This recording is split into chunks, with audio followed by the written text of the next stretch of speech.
And then here again, make sure you have an evaluation and a CQI process. So there's questions, and I'm not sure I have time for questions.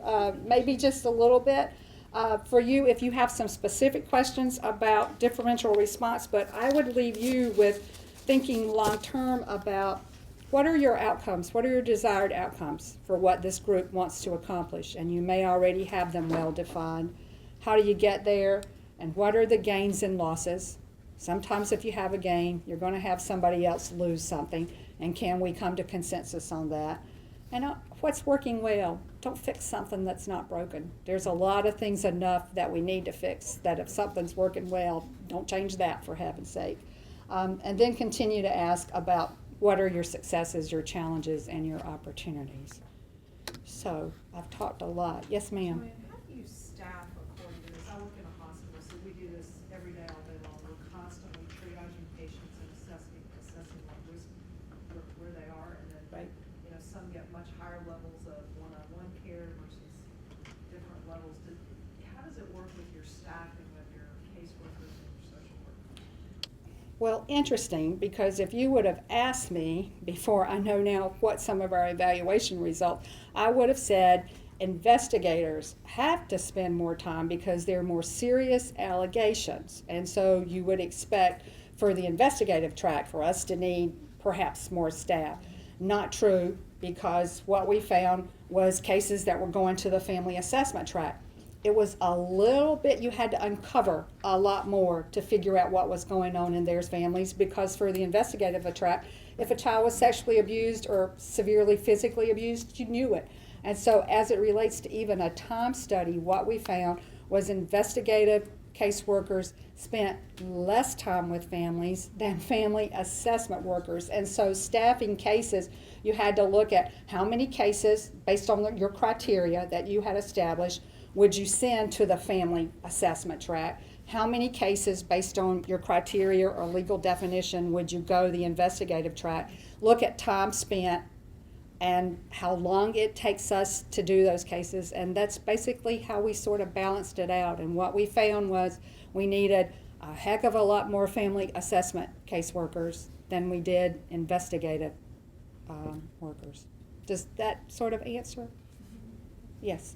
So in the past, the differential response was used as unfortunately a tool to move cases and say that they were closed or were moving into this type of thing, so that you didn't have to have some of the investigative open cases. What are the safety mechanisms that you have to have in place, and how do you what's the accountability factors that you have to have so that you make sure that that's not happening? Okay. Somebody's moving something, Sure. On this track that really Right. should go to that Right. track. I think perhaps for even now in your state, and I would look to Bobby and Katie Jo to maybe answer this for Georgia, but I know what has happened is there's no difference in what we do as it relates to a safety assessment and a risk assessment and looking at safety, whether you're doing a family assessment or whether you're doing an investigative assessment. Because remember, there's no difference. Safety is paramount. And so while the end result may result in a different kind of finding, there's nothing that says we should treat those cases with less of a safety mind than an investigation. Does that make sense? Well, I guess, I don't know, Bobby, if you want to, because I know in the past that's been, how cases were funneled. So what are is that policy changing within your department now because of that, or? I think that's what we're examining, Stephanie, and I can't tell you with confidence that from one worker to another that we have consistency of practice. I see examples of extremely good practice, and I see examples of practice that is definitely questionable and some that's downright wrong. So I think our challenge is to get an idea of kind of how we're implementing statewide on the whole, and then work to kind of fill the gaps. right now, I'm not satisfied that we have consistent practice anywhere in the state. And I mean, that's not unusual. So there's nothing unusual about that with your state. But I would say, based on what I know was happening in 2010 when I was here, I would say, yes, you are exactly right. There was a lot of variability as it relates to if one got assigned one track and one got assigned the other and what happened. If you're truly implementing and holding true to the model fidelity of differential response, when it comes to safety, how I behave and how I do it might be differently, but we're doing the same thing regardless of which track we're on. I think, your policy, when I read it, it talks about those questions that you're supposed to ask as it relates to safety, and it doesn't say just do it in investigations. It's you do it in all of the cases. But I would say you're accurate based on my assessment back in 2010. But if you're truly holding to the model fidelity of differential response, safety, you're not going to see a difference. And actually, I just talked to some of my former staff in North Carolina, and the last evaluation says since our MRS has been implemented, children are actually safer. Yes, sir. The differential response, when you look at the family support, right, we're supposed to be doing a pilot here on the family support about using the private sector, yet community outreach, and not necessarily call it privatization, but when you use that terminology. Do you have any experience on that, of what you've seen when that happens in the family support area, using the community more, the privatization? Is there any data, is there any information in those areas that is it more effective when you get the faith-based groups involved, or from an outcomes? I'm talking about outcomes Sure. standpoint. Right. I understand the cost element, You're but right. it's a factor. You're going to weigh outcomes versus cost, but Right. for long-term costs as well. So I just want to get some comments. I don't think there's not been a lot of evaluation because we haven't, first of all, had the funding in states that would allow us that latitude to even evaluate what total use of a community partner and that would be. I mean, Illinois did it and it was cost prohibitive.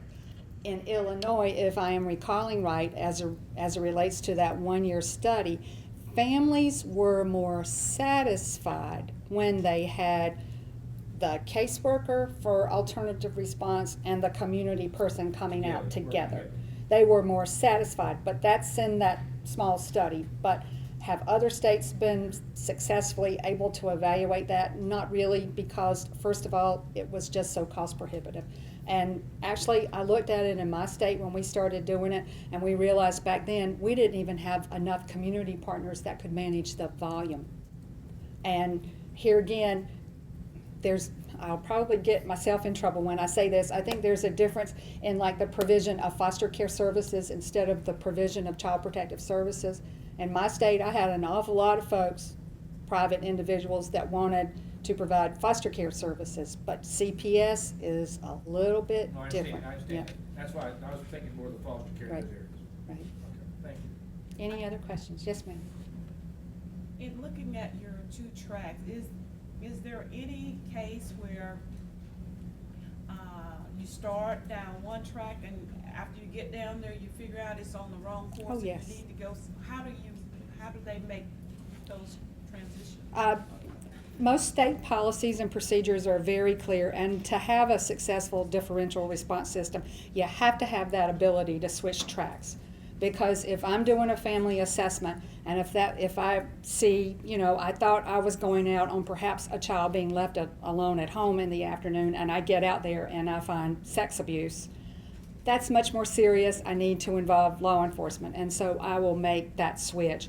And how most states make that switch is perhaps even that same worker will keep that case, but the process for what they do will be somewhat different.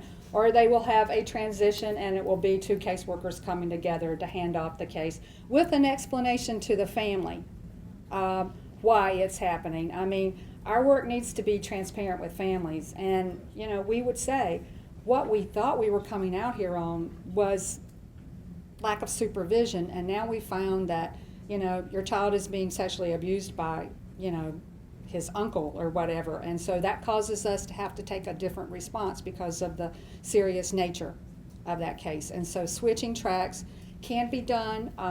Families have not reported in anything that I know that it was traumatic in any way. And quite honestly, in small counties, I think you might have small counties like I did, we may have, only 3 CPS workers, and so they do it all. They'll do a family assessment, and then the next case they go to is, I'm doing this investigation because of the criteria that has been laid out at the point of intake. It is not as worrisome as one would seem it could be because of the way the cases are handed off, and then sometimes it's the very same worker that manages So would you it. say that it would be seamless? As best we can, yes. And I think here again, that's ensuring that your policies and procedures are very clear about how that's done, and that there is training, supervision, and coaching to follow that up to make sure it's that kind of seamless. Because most states who have implemented differential response have also implemented family team meetings. And so really the family knows what's going on from the beginning. And so there are really no surprises with family when you say, this has taken a turn, that we were not anticipating. And families are pretty much aware of it because of the other initiatives that we have implemented. JoAnn, I'm gonna give the last question to Melissa. Okay. and we're gonna move on. Okay? JoAnn. Sure. Thanks for being here. It's good to see you. So I share your bias that there's a place for this in practice, especially given the volume of neglect cases that drive our system and everyone else's systems. But in my experience, back in 2004 and going forward, we had a false start with the way that we implemented differential response, or diversion as it was known here. We have refined it over time, and there is value to preserve, but the question is really, I think, how we started out not having the kind of socialization of the idea that allowed for the community buy-in that then overcame the distrust, that then compromised everything. Where do we start? If we want to preserve the value that we've seen since then, but we know we still have a tremendous amount of work to do for this to be implemented with fidelity to the model and in a way that does have the kind of support that it needs to be successful. Right. I think it requires a meeting. You guys know from my accent, I'm also from the South. And we have the saying in North Carolina, it's almost called like a come to Jesus meeting. And that's where it's child welfare, community partners come together and to say, here's how we want to move forward. Let's be methodical. Let's have that strategic plan so that we know where we're going, what we're doing. Yes, we may have, the policies, we may have some of the trainings, but I think to stop just for a minute and just take a great big breath and say, have we got it the way it needs to be so that you and your role can support it, and that everybody around this table can support it, and that caseworkers, case managers can support it. I mean, if they don't have the buy-in, then we don't have anything. And so it's like just stopping just for a minute just to say, do we have all the infrastructure in place? And to have that kind of dialogue. Do we have the planning in place that we know we can sustain it? Do we have the training and the follow-up and the coaching that it requires? You've got an awful lot of things in place. The new policy is way, way, way much better than what you had in 2010. Way, way, way much better. So it's just taking a step back, not stopping the ship and trying to turn it all around at once, but just taking a deep breath just to ask yourself, truly, honestly, do we have everything in place to make this successful? Because we're going to all look bad if we keep going down this path and calling it differential response when it's not.